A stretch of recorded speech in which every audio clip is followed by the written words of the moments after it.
جو باتیں قرآن کے مطابق ہیں آپ ان سے لیں گے، جو اس کے خلاف ہیں وہ نہیں لیں گے، کیونکہ وہ ٹیمپر ہے. اچھا. وہ سورہ ال عمران میں، سورۃ البقرہ میں آیا کہ لوگوں نے دنیا کے معاوضے کے عوض اللہ کی کتاب کو بدلا اور اللہ کی طرف منسوب کر دیا. یہ بھی کتاب بدل جانی تھی، مفہوم تو اس کا بھی انہوں نے بدل دیا ہے. اچھا. ٹیکسٹ اپنی جگہ موجود ہے، انا نحن نزلنا الذکر وانا لہ لحافظون. یہ گارنٹی صرف ٹیکسٹ کی ہے، مفہوم بدلا ہوا ہے، تبھی تو تفسیریں الگ لکھی ہوئی ہیں، ایک دوسرے کے اوپر فتوے لگا رہے ہیں. ٹیکسٹ اللہ نے چونکہ گارنٹی کر دیا تھا، اور وہ بھی ختم نبوت کی وجہ سے کیا. اچھا. اگر ختم نبوت نہ ہوتی تو اس کا بھی پروٹوکول اگلی کتابوں والا ہونا تھا. یعنی یہ ختم نبوت کی طرف دلیل بھی ہے. جی دلیل ہے، کیونکہ اگلی جب کتابیں ٹیمپر ہوتی تھی تو نیا اب نبی دنیا میں آ جاتا تھا. اب اگر کتاب ٹیمپر ہوگی تو ہم سب جنتی ہو جائیں گے. کیوں؟ ہم اللہ کو کہہ سکتے ہیں میرے ساتھ تو دین ہی نہیں صحیح پہنچا. تو اللہ تعالیٰ نے ختم نبوت کی برکت سے اسے ہمیشہ کے لیے محفوظ کر کے اپنے ذمہ لے لیا، اور الحمدللہ یہ کتاب اب قیامت تک کے لیے نگہبان ہے اگلی کتابوں پر بھی. آپ اس کو پڑھیں تاکہ آپ کو کرائٹیریا پتہ چل جائے حق اور باطل میں تمیز کرنے کا. اس کے بعد آپ تورات بھی پڑھیں، انجیل بھی پڑھیں، اور جو چیزیں اس کی قرآن و سنت کے مطابق ہیں وہ آپ لے لیں، جو اس کے مطابق نہیں ان کو چھوڑ دیں. اور کئی چیزیں تو ایسی ہیں جو قرآن اور تورات دونوں میں آئی ہیں، مثلاً قصہ آدم اور ابلیس. جی. اسی طریقے سے حضرت موسیٰ علیہ السلام کے حوالے سے پورے کا پورے واقعات، یوسف علیہ السلام کے حوالے سے چند ایک جگہوں پہ آپ کو فرق نظر آئے گا. وہ غلطیاں اور وہ گستاخیاں جو آج کی تورات کے اندر موجود ہیں اس وجہ سے کہ وہ ٹیمپر ہو چکی ہے، تحریف ہو گئی ہے. قرآن میں تو وہ چیزیں موجود نہیں ہیں. مثلا لوط علیہ السلام کا اپنی 2 بیٹیوں کے ساتھ ایک اسکینڈل لکھا ہوا ہے نعوذ باللہ، اور کہا اس سے آگے ان کا معاملہ چلا نسل والا. اسی طریقے سے حضرت ابراہیم علیہ السلام کے حوالے سے جتنی غیر شائستہ گفتگو ہوئی ہے کہ آدم اور ابلیس کے حوالے سے ہوئی ہے، اور سب سے بڑھ کر جو خطرناک ترین ہے وہ داؤد علیہ السلام کے بارے میں کہ وہ اپنے صحابی کی بیوی اوریہ نامی ایک صحابی تھا اس پہ عاشق ہوئے اس کی بیوی پہ، اور اس کو انہوں نے آگے میدان جنگ میں قتل کروا دیا اور پھر اس سے خود شادی کر لیا. اب اس طرح کے اخلاق سوز واقعات انبیاء کرام کے کریکٹر میں فٹ ان نہیں بیٹھتے. تو قرآن حکیم الحمدللہ وہ تعارف کروا رہے ہیں انبیاء کرام علیہ السلام کا جو واقعی ان کا تعارف بنتا ہے. اور یہ جو باقی الہامی کتابیں چونکہ یہ ٹیمپر ہو چکی ہوئی ہیں لہٰذا ان کے اندر اس طرح کی چیزیں آپ کو نظر آئیں گی. واہ خوبصورت. اچھا میں گزر رہا تھا، آگے بڑھ رہا تھا، مگر آپ کی بات سے ایک سوال بہت ہی امپورٹنٹ ہے، آن دا اسپاٹ ہے. آپ چونکہ صحیح بخاری صحیح مسلم کا دفاع کرتے ہیں، اور ظاہر ہے اس کے قاری بھی ہیں، اس کے ناشر بھی ہیں، انہی سے آپ دین کو صحیح معنوں میں پہنچاتے ہیں. ابھی ریسنٹلی ایک پروگرام میں نے ماہر مولانا میں کیا جس میں ایک حضرت ایک صاحب بہت قابل احترام ہے، وہ یہ بتا رہے تھے کہ سب سے زیادہ گستاخی تو صحیح بخاری صحیح مسلم کی کتب میں موجود ہے. میں جاننا چاہتا ہوں کیوں ہے بھی کہ نہیں ہے، اور اگر ہے تو پھر ہم کس کو مانتے ہیں؟ دیکھیں اس سوال کے 2 جوابات ہیں. ایک تو میں اپنے حوالے سے دوں گا کہ میں جو کچھ بیان کرتا ہوں وہ تو بخاری مسلم میں لکھا ہے. اگر اسے کوئی توہین رسالت یا توہین بنو امیہ، اور بنو امیہ سے مراد ادر دین عثمان ابن عفان اور عمر بن عبدالعزیز شمار کرتا ہے تو وہ کرتا رہے، وہ تو توہین کے اوپر ہمیں فخر ہے. اگر بخاری اور مسلم میں کوئی چیز آئی ہے وہ تو نبی الاسلام کے فرامین ہے. اور اگر اس توہین سے مراد کوئی وہ لے رہا ہے جو کہ شیعہ علماء لیتے ہیں کہ وہ کہتے ہیں کہ انبیاء کرام کے حوالے سے ایسے واقعات موجود ہیں جن کے اوپر گرفت ہے، تو ہم کہتے ہیں وہ واقعات سامنے لے کے آئیں. ہم اسی اصول اور مبادی کے اوپر آپ کی کتابوں سے واقعات نہیں نکالیں گے، ورنہ اگر ہم وہاں سے نکالیں تو وہ اس سے کئی گنا زیادہ نکال سکتے ہیں، اور آپ کے پاس بھاگنے کا راستہ صرف یہ ہوگا کہ آپ یہ کہیں گے کہ ہمارے اصول محدثین پہ یہ صحیح نہیں ہے، اگرچہ آپ صحیح بھی مانتے ہو. تو ہم to cut the story short کرتے ہوئے ہم قرآن سے اسی قسم کے واقعات نکالیں گے، اور پھر ہم آپ سے سوال کریں گے کہ قرآن کے اندر جو یہ واقعہ آیا ہے اگر یہ اخلاق سوز نہیں ہے تو صرف اس وجہ سے کہ اہل سنت کی حدیث کی کتاب میں کوئی واقعہ آ گیا آپ اسے اخلاق سوز کہیں گے. مثال کے طور پہ میں آپ کو دعوے سے کہتا ہوں، اگر حضرت موسیٰ اور خضر والا واقعہ، یہ لفظ خضر، یہ اگر بخاری میں ہوتا اور قرآن میں نہ ہوتا، ان سب نے کہنا تھا دیکھو یہ کیسے ہو سکتا ہے کہ ایک پیغمبر کا استاد جو کہ خود بھی پیغمبر ہے خضر، وہ دوسرے پیغمبر موسیٰ علیہ السلام کو دینی تعلیم دے رہا ہے، اور اس میں ایک بچے کی گردن مروڑ رہا ہے جس نے ابھی بڑے ہی ہونا تھا اور پھر اس نے کرنا تھا. اور یہ اللہ تعالیٰ کی صفت عدل چیلنج ہو رہی ہے. شیعہ کے ہاں یہ بڑا ایک مسئلہ اٹھایا جاتا ہے نا صفت عدل کا. یہ صفت عدل چیلنج نہیں ہو رہی اس کے اندر کہ ایک بچہ جو ابھی بڑا ہی نہیں ہوا اسے پہلے ہی گردن مروڑ دی ہے. دیکھیں اس کے اوپر ایگزیکیوشن تو تب ہونی تھی جب بڑا ہوتا اور ایکٹیویٹی پرفارم کرتا. تو ان سارے واقعات، اس قسم کے جو واقعات ہیں، اس کی تعویل پتہ کیا کریں گے کہ نہیں اگر وہ بڑا ہوتا تو یہ کرتا، چونکہ اللہ تعالیٰ نے یہ نہیں ہونے دینا تھا تو اللہ تعالیٰ نے اس کے نیک والدین کے پروٹوکول کی وجہ سے اسے نئی اولاد دینی تھی تو اس کے بچے کو بچپن میں مار دیا، اور وہ جو خضر نے وہ جو ڈیوٹی پوری کی وہ اسرائیل کی پوری کی، وہ اللہ کی ڈیسٹنی میں پہلے ہی اس کی عمر اتنی لکھی ہوئی تھی، یہ ساری کی ساری کرالریز بنائیں گے، آپ 50 کرالری بھی بنا لیں، اچھا اس کو آپ دنیا کی کسی بھی عدالت میں لے جائیں اس واقعے کو، وہ پہلا سوال ہی عدل کے پوائنٹ آف ویو سے کریں گے کہ ایک بچہ ابھی بڑا ہوا ہی نہیں، اس نے کوئی ایکٹیویٹی کی نہیں ہے، اور اس کی بنیاد کے اوپر جو اس نے ابھی گناہ کرنا تھا ابھی کیا نہیں ہے، گردن مروڑ دی ہے، اس کا جواب صرف ہم آپ کو دیں گے کہ یہ مسئلہ تقدیر سمجھایا گیا کہ اگر کسی شخص سے بچپن میں اولاد چھین لی گئی ہے تو اسے صبر کرنا چاہیے کہ عین ممکن ہے کہ وہ اولاد بڑی ہو کر اس کے لیے وبال جان بنتی، اسے بھی جہنم تک پہنچا دیتی، اس لیے اللہ نے لے لی ہے، اور اس کے بدلے اللہ تعالیٰ نے ایک اور اولاد دے دی۔ یہ پورا جو واقعہ ہے نا، یہ آپ کو تقدیر کا مسئلہ سمجھاتا ہے، لیکن ظاہر ہے یہ مانیات سے تعلق رکھتا ہے۔ جو صفت عدل والا ایشو جو شیعہ نے اٹھایا ہوا ہے کہ اللہ پہ عدل کرنا واجب ہے، اس میں تو پھر یہ فٹ ان اس اصول اور مبادی کے اوپر نہیں بیٹھے گا، لیکن یہ بھی مانیں گے چونکہ قرآن کے اندر ہے اور اس کی تعویل کریں گے۔ تو اس طرح بخاری اور مسلم میں بھی جو واقعات آتے ہیں ان کی تعویل کی جائے گی۔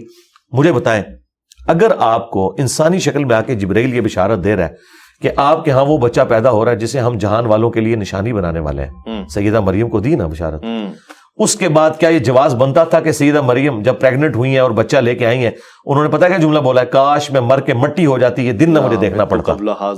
نسیم منسیہ۔ کیوں بھائی نسیم منسیہ؟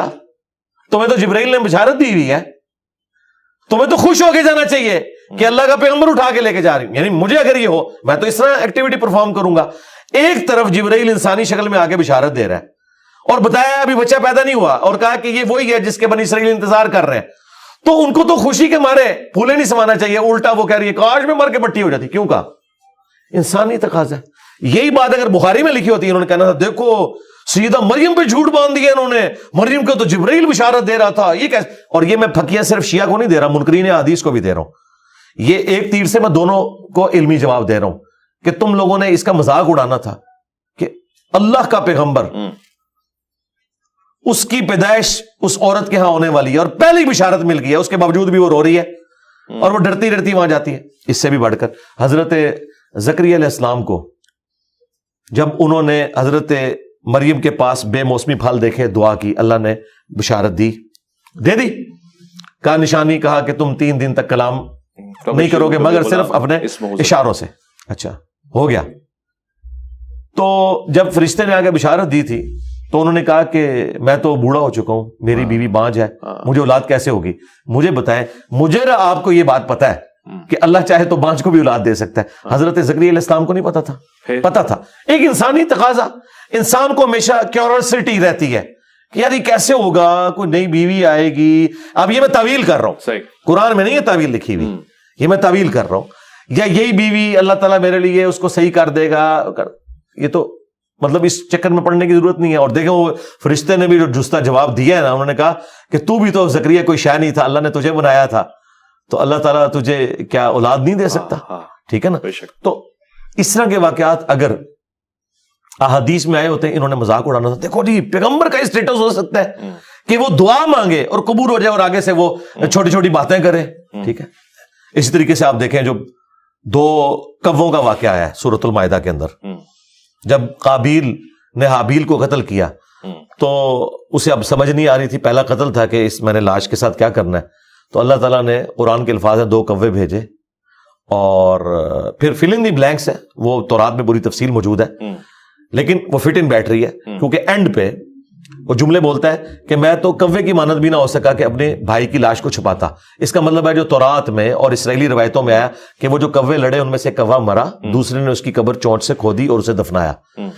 اس کے علاوہ کوئی اور چیز فٹ ان نہیں بیٹھتی کہ میں کوے کی مانند بھی نہیں ہو سکا کہ میں اپنے بھائی کی لاش چھپا سکتا۔ یہ الفاظ تو قرآن میں تھے، اس کا مطلب ہے کہ وہ بات بالکل درست ہے کہ ایسا ہی ہوا ہوگا۔ اب یہ واقعہ بخاری میں لکھا ہوتا نا تو انہوں نے کہنا تھا جی یہ کوے کہاں پائے جاتے ہیں جی جو اپنے مردوں کو دفناتے ہیں، یہ تو ہے ہی لاجیکل واقعہ ہے، جسے وہ کہتے ہیں جی بخاری میں لکھا ہوا ہے کہ وہ بندروں نے سنسار کیا تھا، تو ہم ان کو کہتے ہیں بھائی جہاں وہ کوے پائے جاتے ہیں نا جس جنگل میں، وہاں پہ یہ والے بندر بھی پائے جاتے ہیں۔ تو اس طرح کے کئی واقعات ہیں جو میں قرآن سے پیش کر سکتا ہوں۔ مثلاً موسیٰ علیہ السلام، ان کی والدہ کو بشارت دی گئی ہے کہ بچہ پیدا ہوگا، اپنے پانی میں ڈال دینا، سب کچھ۔ قرآن تو کہہ رہا ہے کہ وہ جو بھی بچہ پیدا ہوتا تھا فرعونی قتل کر دیتے تھے۔ اچھا موسیٰ علیہ السلام کو انہوں نے کیوں نہیں قتل کیا؟ یہ کہیں گے جی پانی میں بہا دیا. مسنگ لنکس میں آپ کو جو بتا رہا ہوں بھائی, پانی میں تو بہا دیا, لیکن وہی عورت واکنگ ڈسٹینس پہ فرعون کے گھر جاتی ہے اور کہتی ہے کہ جی میں تمہیں ایک ایسا گھر بتاتی ہوں کہ جہاں یہ دودھ. اچھا, یہ دودھ والا معاملہ آج کے دور میں تو آپ کہہ سکتے ہیں ادویات ہیں, اس زمانے میں تو ایسا نہیں ہوتا تھا.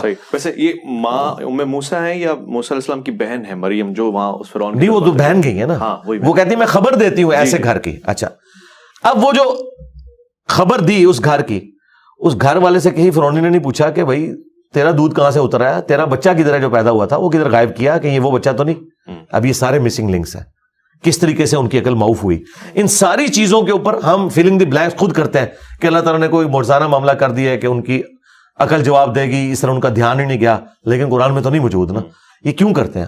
فٹ ان بٹھانے کے لیے. تو اس طرح احادیث کے معاملے میں بھی تعویلات, ہاں جہاں 180 ڈگری آ جائے اسٹیٹمنٹ وہاں تعویل نہ کریں. 180 ڈگری یہ ہے کہ قرآن ایک بات کر رہا ہے, بالکل اس کے اپوزٹ کوئی اور بات ہو رہی ہو, پھر 180 ڈگری ہوگی. اگر قرآن اس بات میں خاموش ہے اور سنت اس کی تفصیل کوئی بیان کرتی ہے, مثلا قرآن میں یہ تفصیل نہیں آئی کہ یہ واقعہ موسیٰ اور خضر کا کیوں ہے, لیکن بخاری میں موجود ہے کہ حضرت موسیٰ علیہ السلام سے بھرے مجمع میں کسی نے پوچھ لیا تھا کہ اس وقت سب سے بڑا عالم کون ہے, تو انہوں نے کہا کہ میں ہوں.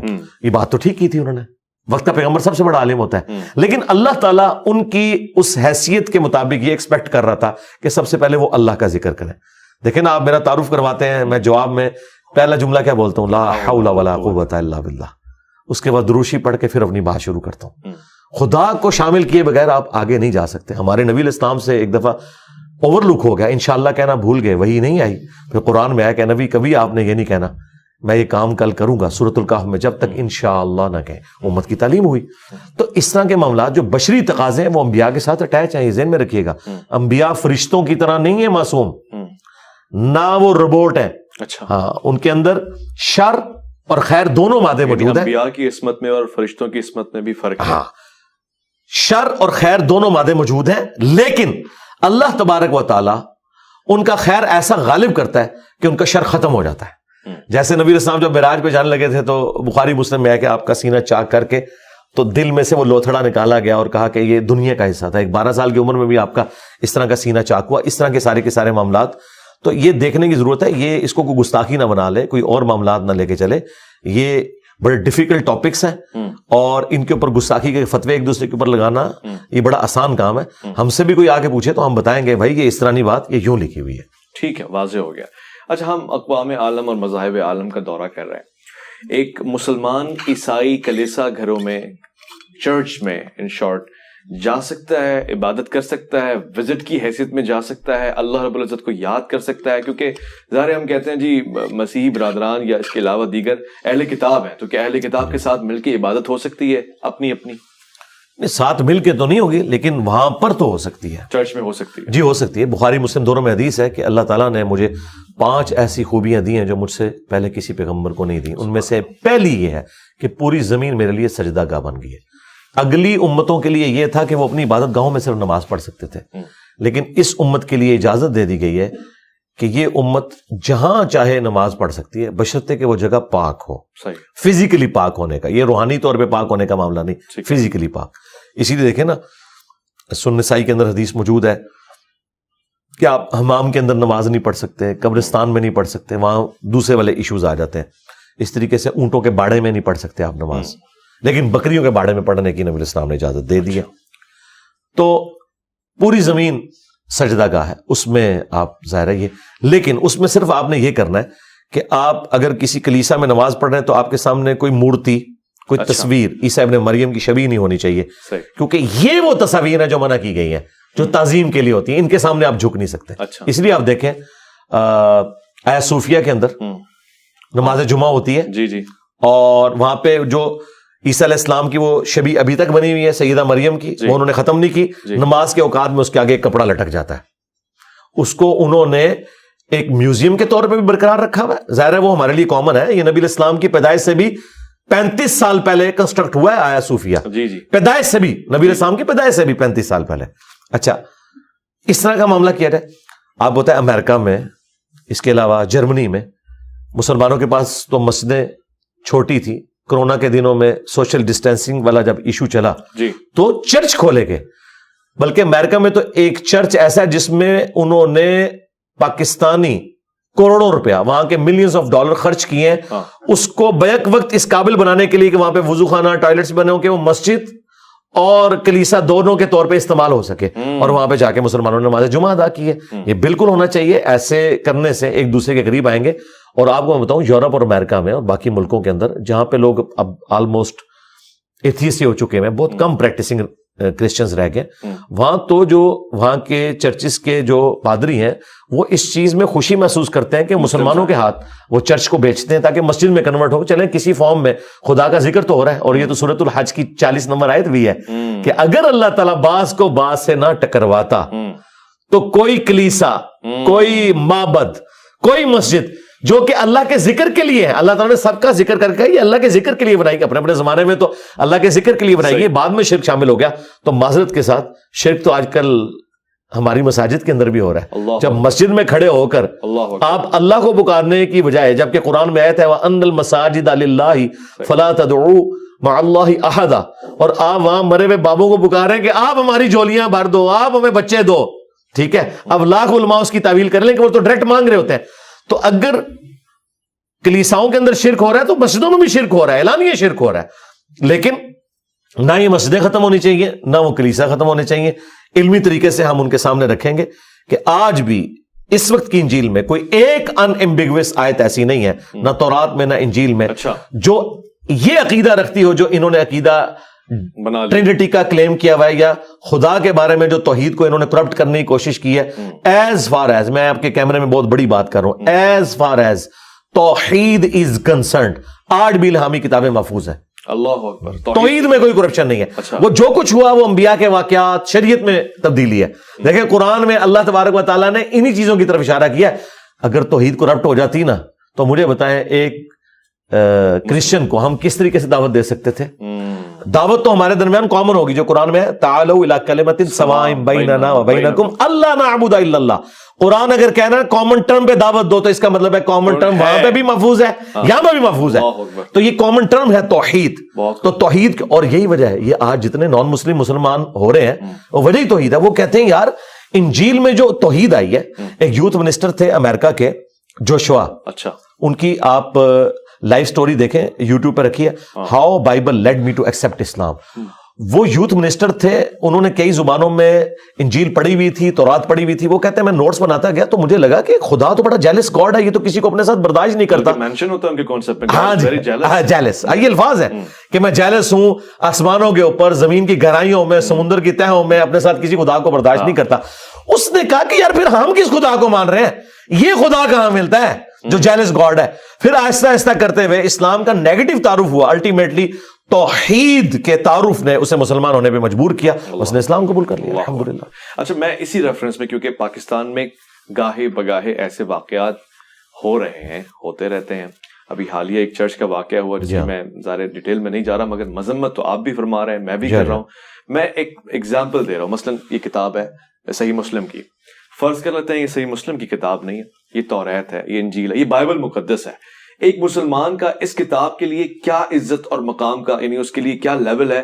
کیا وہ اس کا ایسے ہی احترام کرے گا جیسے وہ اپنی آسمانی کتاب کا احترام کرتا ہے؟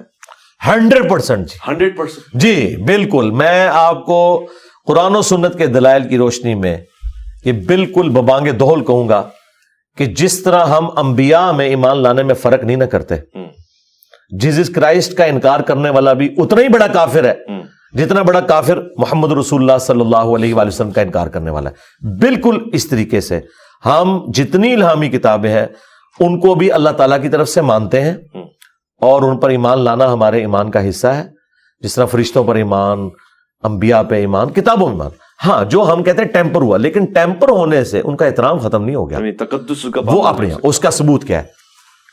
سنن نبی داؤد میں ایک حدیث ہے کہ نبی الاسلام کو یہودیوں نے اپنے مدرسے کے اندر بلایا ایک بدکاری کے مقدمے کے فیصلے کے لیے۔ یہ صحیح سند کے ساتھ ہے سنن نبی داؤد کے اندر۔ اچھا، نبی الاسلام جب تشریف لے گئے، آپ نے کہا کہ تورات لاؤ۔ انہوں نے جاتے ہی آپ کو ایک بڑی گدی دی، اچھا آپ گدی پہ بیٹھ کے تھوڑی دیر بعد تورات لائے گی۔ جیسے ہی تورات آئی، آپ نے اپنی پیٹھ کے نیچے سے وہ گدی نکالی، خود زمین پہ بیٹھ گئے اور تورات کو اس گدی کے اوپر رکھا, یعنی پروٹوکول. اور پھر آپ نے پتا کیا جملہ بولا, میں ایمان لایا اس کتاب پر بھی اور اس کے نازل کرنے والے کے اوپر. اللہ اکبر. ٹیمپرڈ تورات کے بارے میں ہے, یہ ابو داؤد کے اندر حدیث ہے. شیخ البانی, شیخ زبیلی زئی, جو اس دور کے بڑے ناقدین ہیں حدیث کی سند کے اعتبار سے, جن کو اتھارٹی مانا جاتا ہے, دونوں کے نزدیک یہ حدیث صحیح ہے الحمدللہ, یعنی سونے کے مور یہ حدیث ہے. اور الفاظ دیکھیں, میں ایمان لایا اس کتاب پر اور اس کے نازل کرنے والے کے اوپر. یہ حدیث میں نے درجنوں دفعہ اپنے پلیٹ فارم سے بیان کی, اور میں نے اس کے اوپر ایمفسائز کیا کہ قرآن ہو یا باقی جو الہامی کتابیں ہیں, ان کو آپ نے پروٹوکول دینا ہے اور اسے بلندی والی جگہ پہ, خواہ تکیے کے اوپر رکھیں یا کسی ڈیسک کے اوپر رکھیں, یا آپ نے رسپیکٹ دینی ہے. معذرت کے ساتھ, یہ جو کچھ جڑا والا میں واقعہ ہوا, اس نے ہمارے سر جو ہیں وہ شرم سے جھکا دیے ہیں, سیدھی سی بات ہے. مجھے بتائیں 6 چرچز جو گورنمنٹ کی اطلاع ہے, وہ تو 21 کلیم کر رہے ہیں جو کرسچنز کر رہے ہیں, چلے ہم محتاط کہتے ہیں 6 چرچز. اس کے بعد عیسائیوں کے گھروں کو آگ لگانا, جو وہاں رہنے والے مسلمان بھی کہہ رہے ہیں زیادتی ہوئی, یہ باہر سے آؤٹ سائڈر آئے تھے, وہی جو ہم نے بھرتی کیے ہیں جی, ہر جگہ جو پہنچ جاتے ہیں وہی ایک ٹپیکل قسم کا نعرہ لگاتے ہوئے لبیک یا رسول اللہ, اور گستاخ رسول کی ایک ہی سزا, اللہ کے بندو, نہ آگے دیکھتے ہو نہ پیچھے دیکھتے ہو. سب سے پہلے یہ اسٹیٹ کا فیلئر ہے کہ وہ ان کو تحفظ دینے میں کامیاب کیوں نہیں ہوئی. اس کے بعد ایز اے نیشن ہمارے سر اس وقت شرم سے جھک گئے ہیں کہ سویڈن میں ایک قرآن جلا, یہاں پہ آپ نے 6 چرچ جلا دیے, اور اس کے اندر بھی وہ جو مقدس کتابیں وہ جلی ہوئی پڑی ہیں, وہ آپ دیکھیں گے سر راک کے, جی جی جی بالکل, جن کو اللہ کے نبی نے کہا میں ایمان لایا ان کتاب, ٹیمپر کتاب کے اوپر کہا میں ایمان لے کے آیا. کیوں؟ بھر وہ ہے تو خدا کے ساتھ اس کی نسبت ہے نا. اچھا, اب مجھے یہ یعنی ایک بڑا اس کے اوپر دکھ ہوتا ہے کہ ہمارے وہ بڑے بڑے علماء جو چیمپئن بنے ہوئے ہیں عصمت انبیاء کے اور دین کے, وہ آج کی طرح 1-2 وہی حکومتی ملے آ کے بیان دے رہے ہیں. میں یہ کہتا ہوں کہ جی وہ بڑے بڑے نمائندہ علماء جو چیمپئن ہیں اس طرح کے معاملات کے, اور ان کی جماعت نے ہی یہ ساری برین واشنگ کی ہے. گورنمنٹ کا کام ہے گن پوائنٹ کے اوپر ان سے پریس کانفرنس کروائے, ان سے مذمت کروائے. یہ مذمت کبھی نہیں کرتے ہیں, لا تعلقی کا اعلان کریں, پریس کانفرنس کریں, جیسے ہوتے ہیں بالکل. اور طاہر اشری صاحب نے بڑی اچھی بات کی ہے, میں اسے سیکنڈ کروں گا, اگرچہ میرا ان سے ایک عقیدے کا اختلاف ہے, لیکن اس کے باوجود یہ ان کی بات بالکل ٹھیک تھی کہ چیف جسٹس کا کام ہے کہ اس مقدمے کا فیصلہ اسی چرچ میں بیٹھ کے کرے, اسی بلڈنگ میں بیٹھ کے. ایک مشکل کام کوئی نہیں ہے, علامتی طور پہ کیا کچھ نہیں ہوتا. مجھے بتائیں, نیوزی لینڈ کا ایک واقعہ ہوا, ادھر کی پرائم منسٹر نے اپنے آپ کو روگ لگا لیا, کالے کپڑے پہن لیے, تلاوت شروع ہو گئی, کتنے مہینوں تک اس عورت نے اپنے آپ کو روگ لگا کے رکھا ہے, ایک لبرل عورت. یہاں تو ہم تو کلیم کرتے ہیں کہ ہمارے لیے یہ کتابیں بھی اسی طریقے سے قابل احترام ہے.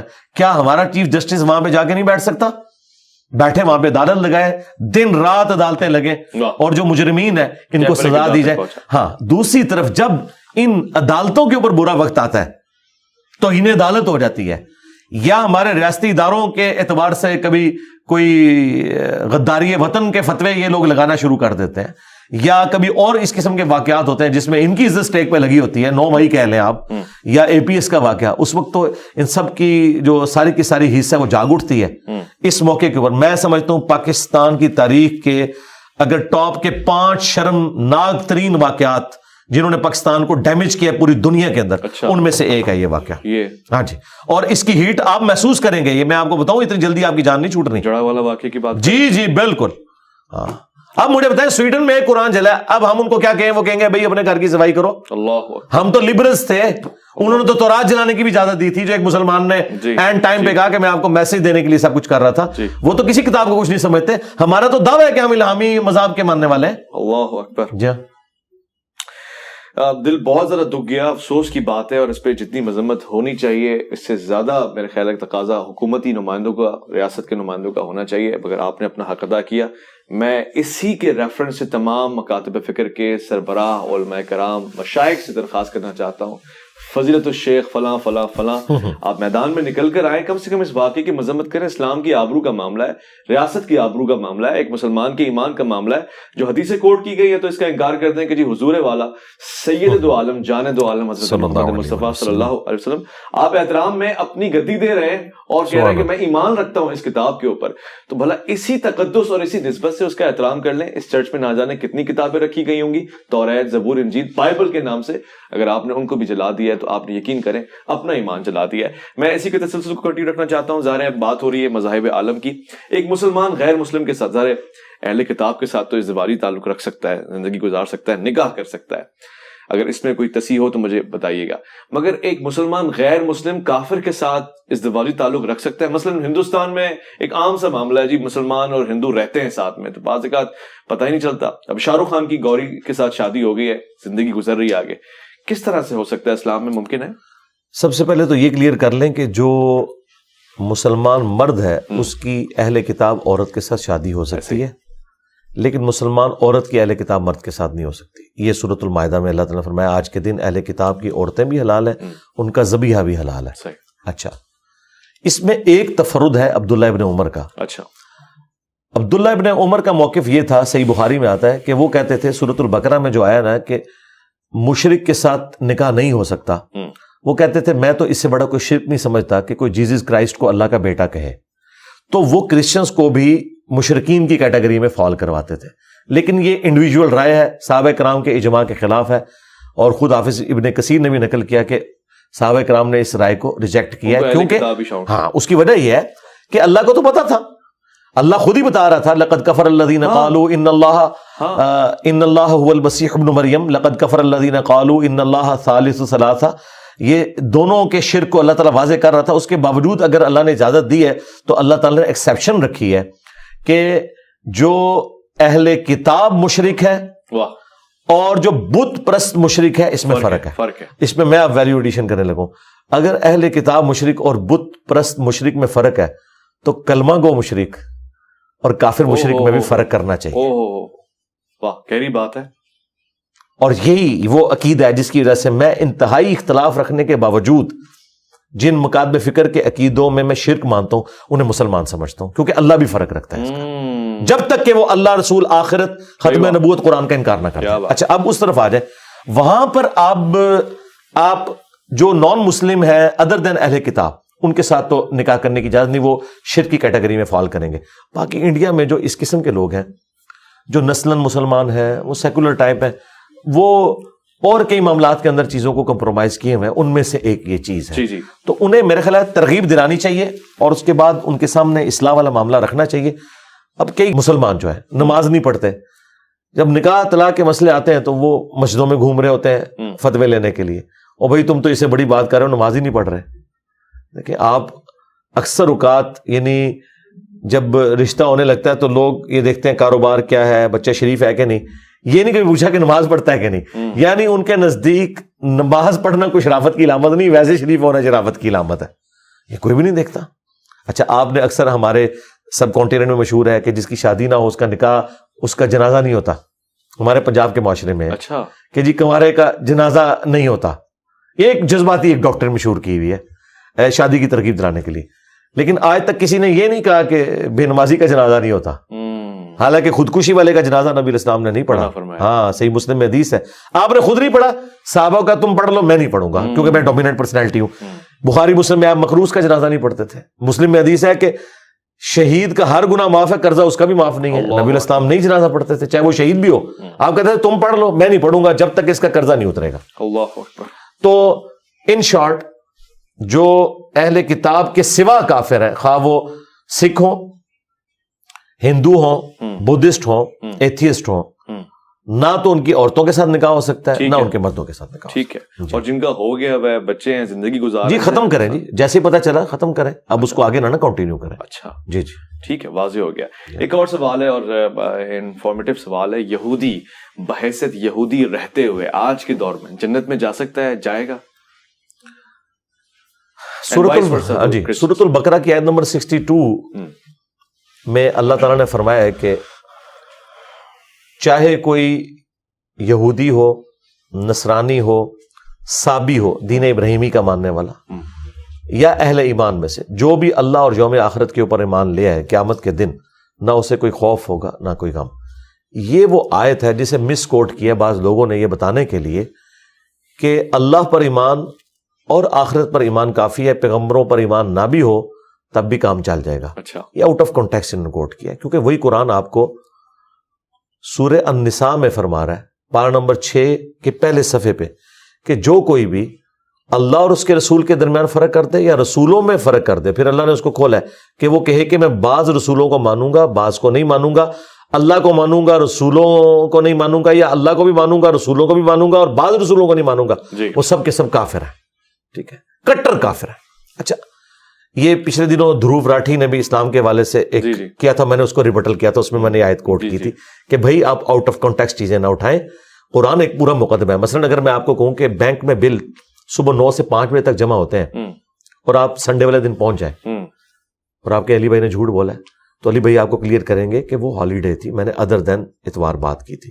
لہٰذا کچھ چیزیں امپلائڈ ہوتی ہیں, یہاں پہ امپلائڈ ہے. پورے قرآن کا مقدمہ یہ ہے, قرآن کس پہ نازل ہوا ہے؟ نبی علیہ السلام کے اوپر. نبی علیہ السلام کو سچا مانا تو آپ نے ان کی اگلی بات ماننی. دوسری بات, اپنے اپنے زمانوں میں کرسچنز جیوز مسلمان ہی تھے. اچھا, وہ سارے جنتی ہیں, ظاہر ہے, وہ تو رضی اللہ عنہ ہے, وہ تو علیہ السلام ہے. موسیٰ علیہ السلام کے جو ساتھی ہیں وہ علیہ السلام ہے, رضی اللہ تعالیٰ عنہ ہے. لیکن جیوز نے جیسے ہی عیسیٰ ابن مریم کا انکار کیا, انہوں نے اپنی پگڈنڈی الگ کر لی, کافر ہو گئے. لیکن جنہوں نے جیسس کرائسٹ کو مان لیا وہ مسلمان ہی رہے. کیا بات. پھر جب محمد رسول اللہ آئے صلی اللہ علیہ وسلم, جن کرسچنز نے محمد رسول اللہ کو پیغمبر مان لیا وہ راہ حق پہ رہے, اور جنہوں نے اپنی پگڈنڈی الگ کر لی تو انہوں نے نہ صرف رسول اللہ کا انکار کیا بلکہ جیسس کرائسٹ کا انکار کیا. یہ تو ان کی پریڈکشن تھی. آج بھی اس وقت بھی جو انجیل موجود ہے, تورات موجود ہے, اس کے اندر نبی الاسلام کے بارے میں پروفیسیز موجود ہیں. آپ تورات میں جو اولڈ ٹیسٹمنٹ ہے اس میں ڈیوٹرونومی چیپٹر نمبر 18 کی ورس نمبر 18 کہ موسیٰ علیہ السلام کہتے ہیں کہ اللہ تعالیٰ تمہارے بھائیوں میں سے میری مانند ایک رسول اٹھائے گا, یعنی حضرت موسیٰ علیہ السلام کی مانند رسول اٹھایا جائے گا بھائیوں میں سے, یعنی بنو اسماعیل میں سے, بنو اسرائیل میں سے نہیں. اچھا, اور وہ مانند ہوگا موسیٰ علیہ السلام کے. موسیٰ علیہ السلام کے مانند ہمارے نبی علیہ السلام ہے, عیسیٰ ابن مریم نہیں, کیونکہ موسیٰ علیہ السلام کے بھی ماں باپ تھے, ہمارے نبی علیہ السلام کے بھی ماں باپ تھے. عیسیٰ علیہ السلام کی ماں تو تھی, والد نہیں تھے. اچھا, پھر صاحب امت نبی ہے موسیٰ علیہ السلام, ہمارے نبی بھی صاحب امت ہے. دیکھیں 6 لاکھ کا لشکر لے کے نکلے ہیں, ہمارے نبی علیہ السلام نے بھی دیکھا اتنی بڑی صحابہ کرام کی جماعت آپ کے ساتھ موجود تھی, لیکن عیسیٰ علیہ السلام بھی ہے, عیسیٰ علیہ السلام کے ساتھ صرف 12 بندے تھے, اس طرح صاحب امت نہیں ہے. ٹھیک ہے, اس طرح حضرت موسیٰ علیہ السلام کی نیچرل ڈیتھ ہوئی ہے. اچھا, ہمارے نبی کی بھی اب کنٹینیو رہے گا, مگر یہ 12 بندے بھی امت تو ہوں گے, ابراہیم علیہ السلام اکیلے تھے. جی امت تو تھے, لیکن صاحب امت بڑی تعداد کی میں نے پوائنٹ آف ویو سے بات کی ہے. جس طرح موسیٰ علیہ السلام نے اتنی بڑی تعداد انجوائے کی ہے, میں اس کی بات کر رہا ہوں. اس کے بعد حضرت موسیٰ علیہ السلام کی نیچرل ڈیتھ ہوئی ہے, اور حضرت عیسیٰ علیہ السلام تو آسمان پہ اٹھائے گئے, ہمارے نبی علیہ السلام کی بھی نیچرل ڈیتھ ہوئی ہے. اور سب سے بڑھ کر موسیٰ علیہ السلام صاحب شریعت نبی ہیں, عیسیٰ علیہ السلام شریعت موسوی کو آگے لے کے چلے, نئی شریعت نہیں لے کے آئے. ہمارے نبی علیہ السلام بھی نئی شریعت لے کے آئے اور موسیٰ علیہ السلام بھی نئی شریعت لے کے آئے. لہٰذا یہ کمپیریزن وہ بنتا ہے. دوسری طرف جو نیو ٹیسٹمنٹ ہے اس میں گاسپل آف جان, اس میں چیپٹر نمبر جو 14 سے 18 تک ہے, اس میں واضح عیسیٰ ابن مریم کہتے ہیں جب میں تمہارے آسمانی باپ کے پاس جاؤں گا تو میں اس ہستی کو دنیا میں بھیجوں گا, میں ان سے دعا کروں گا کہ وہ ہستی دنیا میں آئے جو تمہیں وہ باتیں سکھائے جو آج میں نہیں سکھا رہا اور نہ تم اس کے متحمل ہو. اور جب وہ ہستی دنیا میں آئیں گے تو وہ دنیا میں میرا نام روشن کریں گے. ٹھیک ہے, اور وہ تمہیں وہ چیزیں سکھائیں گے جو میں نے نہیں سکھائی, اور وہ اللہ تعالیٰ ان کے منہ میں اپنا کلام ڈالے گا. اچھا, یہ کوالٹی اور کسی پیغمبر کی نہیں, باقیوں کو سلیبس کی شکل میں کتاب دی گئی ہے. ہمارے نبی علیہ السلام پہ قرآن نازل ہوا, یہ ساری کی ساری چیزیں فٹ. آپ کرسچنس کے پاس جائیں, وہ کہتے ہیں نہیں یہ پروفیسیز جو ہے نا جبرائیل علیہ السلام کے بارے میں. ہم کہتے ہیں مجھے بتائیں جبرائیل علیہ السلام نے عیسیٰ ابن مریم کا کون سا نام روشن کیا؟ اس وقت 2.25 ارب تو اب آلموسٹ مسلمان بھی ہو چکے ہیں, وہ جیسس کرائسٹ کو مانتے ہیں. صرف ہم ہیں جو جیسس کرائسٹ کو مانتے ہیں اور کوئی نہیں مانتا. یہ نام یہاں سے روشن ہوا. پھر جیسس کرائسٹ کی والدہ کے اوپر جو تہمت لگی, آج مسلمان اس کا دفاع کر رہے ہیں. تو یہ نام ہمارے محبوب علیہ السلام نے ہی روشن کیا ہے, اور سب سے بڑھ کر ان کے سینے پہ قرآن اتارا گیا, وما ينطق عن الهوى ان هو الا وحی یوحى.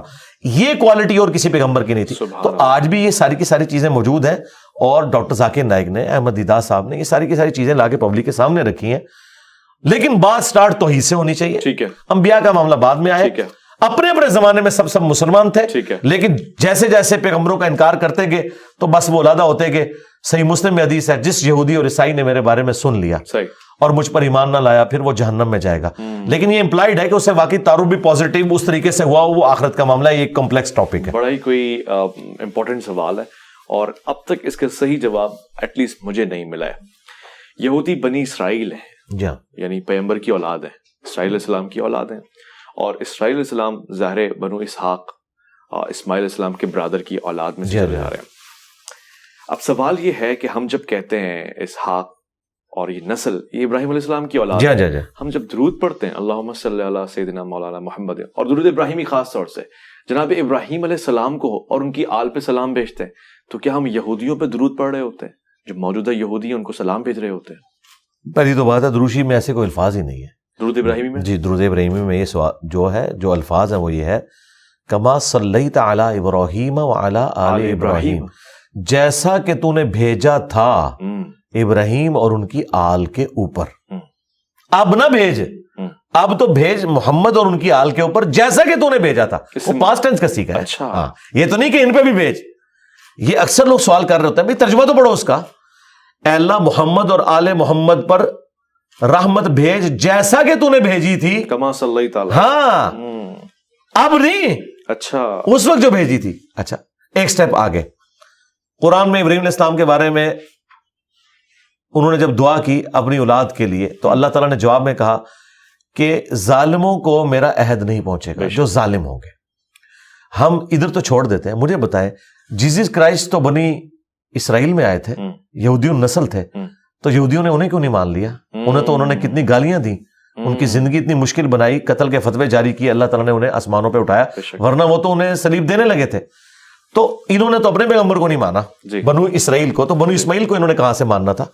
تو جو اولاد ابراہیم ہے, جو ابراہیم کے راستے کے اوپر ہے, اسے تو یہ سلامتی پہنچ رہی ہے, اور جو ابراہیم کے راستے پر نہیں ہے اسے کوئی سلامتی نہیں ہے. اور درود شریف میں ہم کہتے ہیں جیسا کہ ابراہیم اور اس کی آل پر تو نے کیا, اور ابراہیم کی آل کے اوپر کیا ہوا تھا کہ ان کی آل میں پیغمبر آئے تھے, لیکن ابراہیم علیہ السلام کی آل کے اندر کافر بھی آئے, انہیں وہ عہد نہیں پہنچے گا. اچھا, بالکل نہیں پہنچے گا, کیونکہ یہ تو پہنچے گا ان کو. قرآن میں واضح ہے کہ ہم تجھے انسانیت کا امام بنانے والے ہیں, لیکن ظالمین کو یہ عہد نہیں پہنچے گا. تو ظالمین چاہے آل ابراہیم میں سے ہوں یا آل محمد میں سے. میرا ایک کلاس فیلو تھا, قادیانی تھا اور سید تھا وہ, ہاں جی سید تھا, نسل ہاشمی تھا, ٹھیک ہے. اب کیا اسے عہد پہنچے گا؟ نہیں پہنچے گا, کیونکہ قرآن میں آئے اے نوح یہ تیرا بیٹا تیرے اہل میں سے نہیں ہے, حالانکہ بگوٹن سان تھا, لیکن اللہ نے کہا یہ تیرے اہل میں سے نہیں, کیونکہ اس کے اعمال وہ والے نہیں ہیں جو پیغمبر کے راستے والے لوگوں کے اعمال ہوتے ہیں. تو بھائی آج بھی اگر کوئی یہودی اپنے اعمال ابراہیم علیہ السلام والے کر لے تو اسے بھی وہ عہد پہنچے گا. اور اس میں ظاہر شرط یہ ہے کہ پھر وہ جیزس کرائسٹ کو بھی مانے گا, کیونکہ انبیاء کی دعوت ہمیشہ یہ ہے کہ آپ نے کسی پیغمبر کا انکار نہیں کرنا. سبحان اللہ. اور وہ ہمارے پیغمبر کو بھی مانے, بھلے اپنے آپ کو یہودی کہتا رہے, کوئی فرق نہیں پڑتا, نسلن تو ہے نا, نسلن تو ہم بھی ہندو ہیں, میں تو منگولوں کی اولاد ہوں نسلن, ہاں, لیکن میں اسلام قبول کر چکا ہوں, ٹھیک ہے. تو نسل ایک الگ چیز ہے, آپ کا عقیدہ آپ کی الگ چیز ہے. واہ جی خوبصورت, بہت بہت شکریہ انجینئر محمد علی مرزا صاحب, آپ کا پروردگار آپ کو خاص رحمتوں میں رکھے. ضرمن پروگرام کو اختتام پذیر کرتے ہیں, اور یقیناً مذاہب عالم کو ابھی بہت وقت چاہیے سمجھنے کے لیے, مگر جتنا وقت اور جتنی محنت اس پروگرام میں ہو گئی ہے, میرے خیال ہے ایک خاص نتیجہ, ایک خاص منزل تو آپ نے طے کر لی ہوگی. مزید سوالات کا سلسلہ بھی انشاءاللہ جاری رہے گا. آپ دعا گو رہیں, اپنا بہت خیال رکھیں. میں اور مولانا میں محمد اویس ربانی کو دیجیے گا اجازت.